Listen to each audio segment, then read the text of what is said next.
Hello hi नमस्कार good morning welcome back to my YouTube channel journalist Anita को तेरे आज विश्व पखाड़ दिवस और यही अवसर में आम आसिक पहुंचीचु मैडम कावेरी पट्टनायक अच्छा साथी सार अच्छा वीरेन्द्र दास डॉक्टर वीरेन्द्र दास आज सार कथा रखिकी सब प्रकार प्रस्तुत कर देखिपारे आपण दही पखाड़ सांग को ये हूँ पूरा बैगन भजा काकुली सालाड रही भेंडी भजा आलू भर्ता आउ सबुठु बेस्ट हूँ कलरा भजा और साग भजा बड़ी चूरा भी रही ये हूँ टेबल जोटी की पखाड़ दिवस को भिन्न ढंग से पालिबा जदिओ मु न्यूज आसी किंतु आम भी गोटे स्पेशल थाली थी यहाँ पूरा अनएक्सपेक्टेड थिला मैम किंतु बाध्य करके आप भी सुंदर भाव सजी देइछंती thank you so much for ma'am ma'am छात उपर परिवार आनी एते परिश्रम सकाळ 9टा सुधा केमती साथ देले मोर गोटे माने जोश थिला जे नाही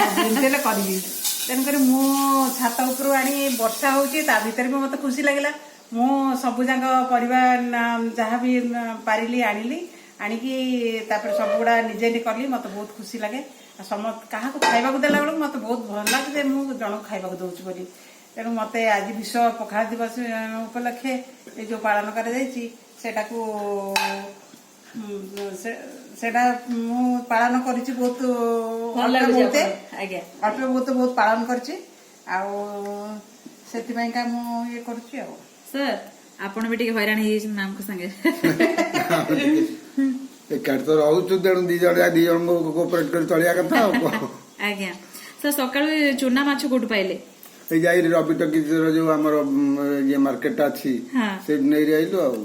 ओके आम टेबल तो रेडी होसारे सेपटे प्रिंस भाई और पिंटा भाई तो टेंशन रे अच्छे आम चलो पखाड़ खाइबा आपण मैंने पखाड़ दिवस को सेलिब्रेट करूँ thank you so much and don't forget to subscribe my channel that's journalist Anita.